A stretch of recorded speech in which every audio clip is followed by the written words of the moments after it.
What's going on, everybody? Good morning. Hope you guys are doing well on this Tuesday. Still basking in the afterglow of a victory. And you guys know what we do on Tuesday morning around here. We talk about the young Seattle Seahawks players. We do Youth Watch Tuesday. So, said it before, I'll say it again. In large part, the health of your team, the health of your organization is determined by what your young players are doing. It's easy to get middle-aged NFL players that are playing good, right? Because you get to watch them for years. You get the opportunity to understand what they do well, what they don't do so well. And you have to give them a lot of money anyway because you know what you're getting. But the real skill in building a team is getting an assortment of younger players on cheap rookie deals that still contribute for you. So I'm going to take a look at it today. Please click the thumbs up button on this video. Subscribe if you're new. Click the bell. Become a channel member for $2 a month. Those are the best ways to support the channel. Also, I want to remind people, I'm going to be streaming tonight on YouTube, Facebook, and X. Just going to do like a midweek stream after the 48-hour period where you got to kind of start putting away the celebration and you got to start thinking about the next week. So it'll be tonight again. I know that some people wanted it at 3, but I decided to keep it at 7 because I can't do it at 3 today. So look for me to go live on all those platforms about 7 o'clock Pacific. So we're going to get together. We're going to have some fun. We're going to talk about how we feel about where the Seahawks are going after the first 2 games. Also, new video on Bleacher Report. Go check that out if you get the opportunity to. Okay, so young players. And when I say young player, I basically mean anybody on a rookie contract. I think that's the best way to define it.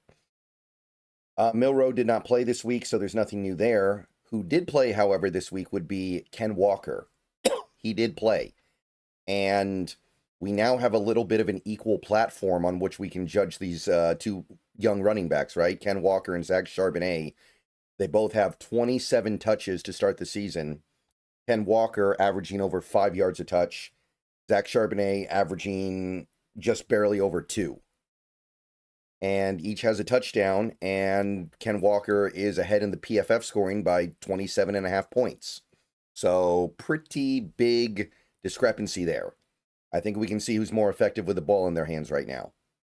And obviously this is skewed because Charbonnet just had the least effective game of his life. But I think that there is some applicability here.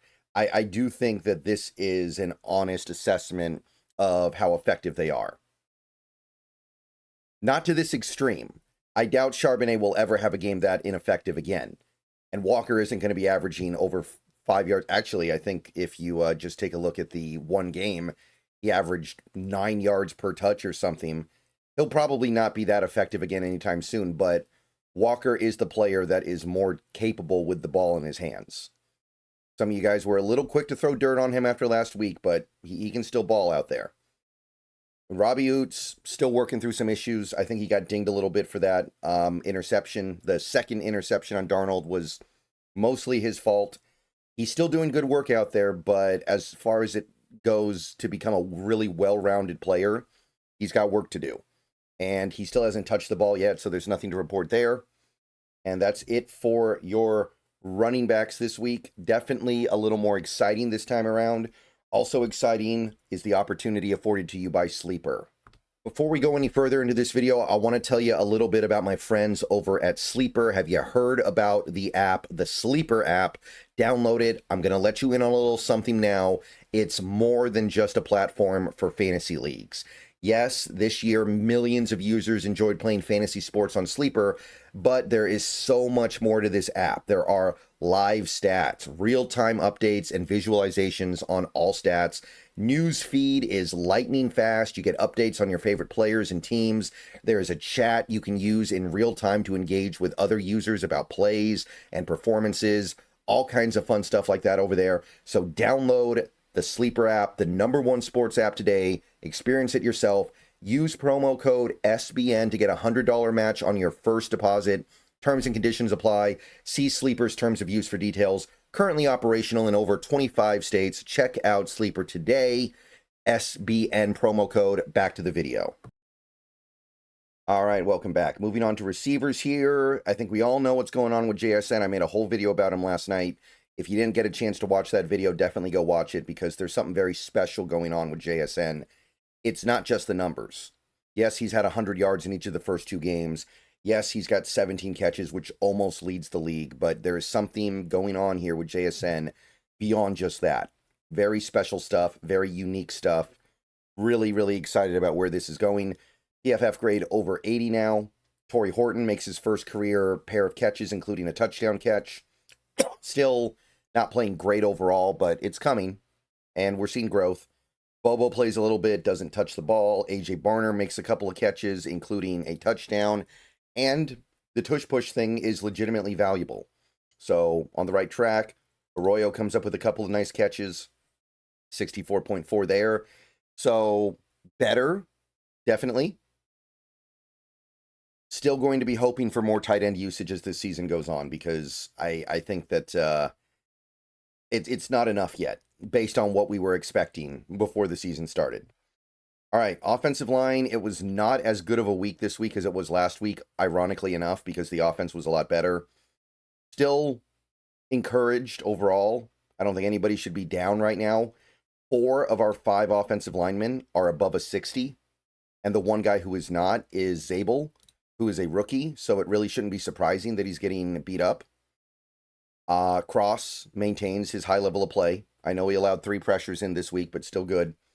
And Sundell, now above replacement level. Bradford, still over a 65. I think that we might actually have a little something going on here that is beyond just a random guy. Abe Lucas, not off to the greatest start this year, but he's been playing on hard mode, right? TJ Watt, Nick Bosa, you're not going to play a lot of pass rushers that good throughout the season, so he'll get better as time goes by. And Oluwatimi got in there at the end of the game. Did allow 1 pressure, so it wasn't a great game, but for a guy coming in off the bench, I guess he did fine. And he only really had 1 real drive, so there's not much to say except I still don't know how to feel about the Sundell versus Oluwatimi thing. I know Sundell's a better scheme fit, so I think you got to stick with that.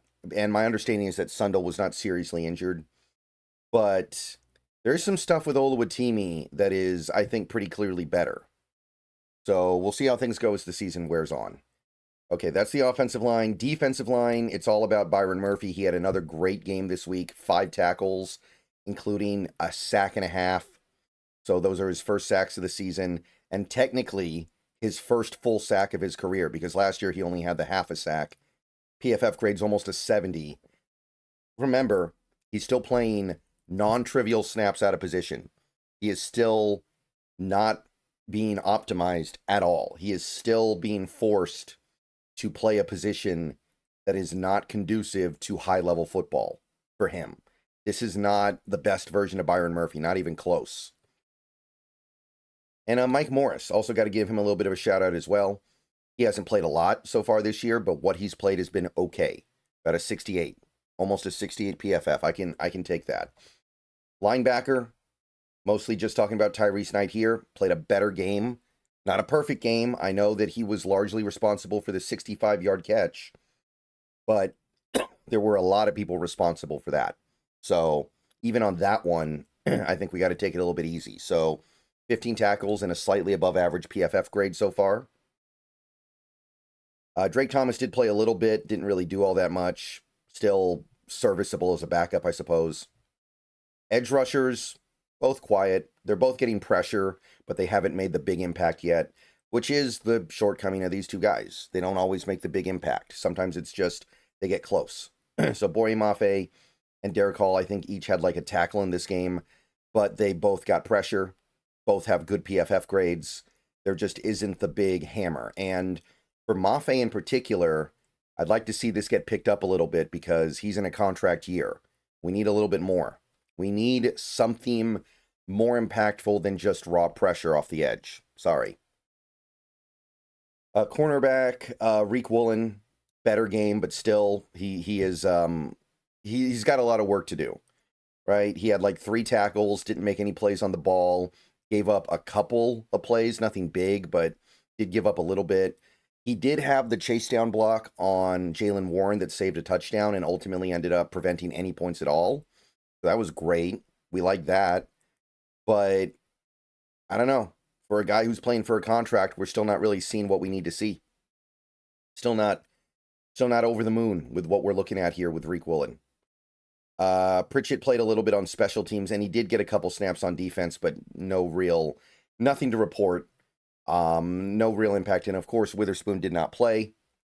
And that takes us to safety, where Kobe Bryant, even though he had the game-ending interception, still was graded pretty poorly by PFF. And you can kind of understand why, right? We're talking about an interception that meant nothing. He actually should have knocked it down because it was fourth down. I understand he wants to get that contract at the end of the year, and interceptions are going to help that. But if you want to be completely real here, should have just batted it down. He picked up a few tackles. He did give up a little bit in coverage. He missed some tackles as well. So another guy, contract year. We're not off to a great start. PFF grade 51.1. Got some work to do. Got some work to do if he wants to get that bread. Emin Ward did not play, and that's it for this week. That's it for the young crew. That's it for the young players, guys on rookie deals or equivalents. It's pretty good. We got what we needed from Walker. We are getting dominance from JSN, and we're starting to get there with Murphy as well. I'm not going to say he's there yet, but we are seeing clearly how good this guy can be. And again, I'm going to stress this, playing out of position. All right, that's it for this video. I'll see you guys in a couple of hours. We're going to do more stuff. Going to have more to say about these Seahawks, but hope to see you guys in stream tonight. All right, go Hawks. Everyone have a great rest of your day.